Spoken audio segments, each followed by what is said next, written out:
अस्सलाम वालेकुम व्यूअर्स। आज हम बना रहे हैं सूजी का एक ख़ास किस्म का हलवा जिसे कहते हैं मखड्डी हलवा। अच्छा व्यूअर्स, ये हलवा जो है ये हलवा पूरी वाले हलवे से मुख्तलिफ होता है। इसके अंदर कुछ रबड़ी किस्म की थोड़ी रोड़ियाँ सी होती हैं, कुछ लम्प्स होते हैं और कभी कभार ये क्रंची सा भी होता है। तो चलिए आइए शुरू करते हैं। सबसे पहले हमने लेनी है 1 कप सूजी और इस सूजी को पहले से मैंने छान लिया है। अब इस सूजी के अंदर मैं मिलाऊंगी 1.5 कप पानी। जी, इसमें सूजी को भिगोना होता है, दूसरे हलवे की तरह भूनना नहीं होता है। आप चाहें तो इसको दूध में भी भिगो सकते हैं, लेकिन मैं चूँकि बिल्कुल रवायती तरीके से बनाना चाह रही हूँ तो मैंने इसको पानी में भिगोया है। तो अब इसको पानी में भिगोने के बाद कम अज़ कम आपने आधा घंटा, नहीं तो ज़्यादा से ज़्यादा आप इसको जितना मर्ज़ी भिगो लें, ओवरनाइट भी रख सकते हैं, लेकिन आधे घंटे से कम तो बिल्कुल नहीं रखना। इसको आपने कम अज़ कम आधा घंटा रखना है। मैं अब इसको तकरीबन 1.5-2 घंटे के लिए रख दूँगी और उसके बाद जब सूजी के दाने अच्छे से फूल जाएंगे तो फिर मैं हलवा बनाना शुरू करूँगी। चलें जी, अब 2 घंटे के बाद ये देखिए सूजी इस तरह से फूल गई है।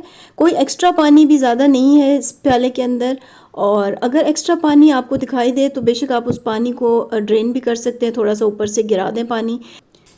अब हम जलाएंगे अपना चूल्हा और उसके ऊपर रखेंगे एक कढ़ाई। कढ़ाई के अंदर हमने डालना है थोड़ा सा घी। अच्छा, ये घी है 3/4 कप, जो कि पूरे हलवे के लिए है, लेकिन अभी मैं इसमें से सिर्फ 1 टेबलस्पून घी डालूंगी, जिसमें मैंने नट्स रोस्ट करने हैं।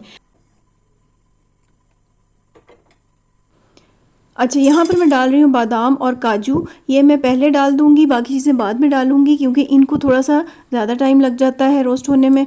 तो आप चाहें तो सिर्फ बादाम भी इस्तेमाल कर सकते हैं। अच्छा, थोड़ी देर के बाद मैं डालूँगी इसमें किशमिश और खोपरा।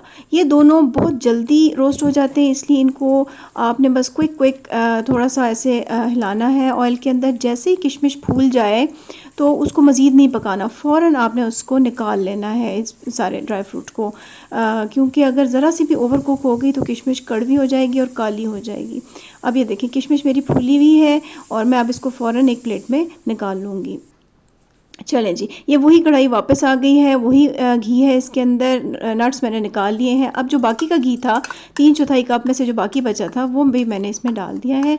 अब इस घी के अंदर हम डालेंगे 4 अदद कूटी हुई इलायची। अच्छा, इलायची ज़रूर हलवे में डालनी चाहिए। इसका इतना ज़बरदस्त कॉम्बिनेशन है हलवे के साथ कि अगर इसको मिस कर दें तो हलवे का वो मज़ा ही नहीं रहता। तो इलायची आपने मिस नहीं करनी है। इस इलायची को हमने कड़कड़ा लिया है ऑयल के अंदर। और अब बारी आती है चीनी की। तो चीनी के लिए हलवे में फ़ॉर्मूला ये होता है कि जितनी सूजी उतनी ही चीनी। तो 1 कप सूजी के लिए 1 कप चीनी बनती है।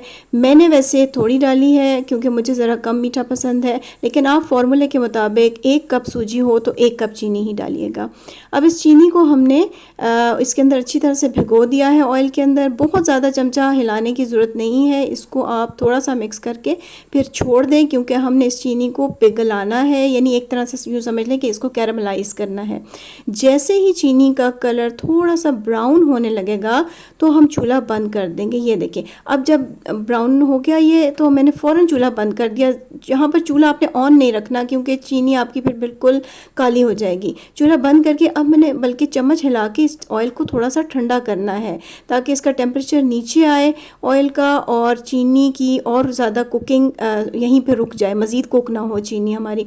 और ये ब्राउन कलर का हो गया, ऑयल थोड़ा सा ठंडा भी हो गया। अब हमने इसमें डाल दी वो भीगी हुई सूजी। अच्छा, ऑयल को थोड़ा सा टेम्परेचर उसका नीचे लाने की वजह ये भी थी कि सूजी जब हम डालते हैं ना, गीली होती है वो, तो फिर ऑयल बहुत गर्म हो तो वो छींटे मारता है बड़ी बुरी तरह से। तो छींटों से बचने के लिए भी थोड़ा सा ऑयल का टेम्परेचर आपने पहले नीचे लेकर आना है। अब चूल्हा मैंने फिर से ऑन कर लिया है। अच्छा, सूजी डालते ही ना हमारी वो जो कैरमल थी वो थोड़ी सी अकड़ जाएगी, टॉफ़ी की तरह बन जाएगी। तो आपने इससे परेशान नहीं होना, इसको बस आपने पकाते जाना है चम्मच। अब आपने चम्मच कॉन्स्टेंटली चलाना है, अब आपने रुकना नहीं है, इसको हिलाते जाएं, घुमाते जाएं और इसकी को इस तरह से रोड़ियाँ इसकी तोड़ते जाएं और बीच में चम्मच यूँ ऐसे करके चलाएं। ठीक हो गया। अच्छा व्यूअर्स, यहाँ पर एक बहुत इंपॉर्टेंट बात मुझे आपको बतानी है।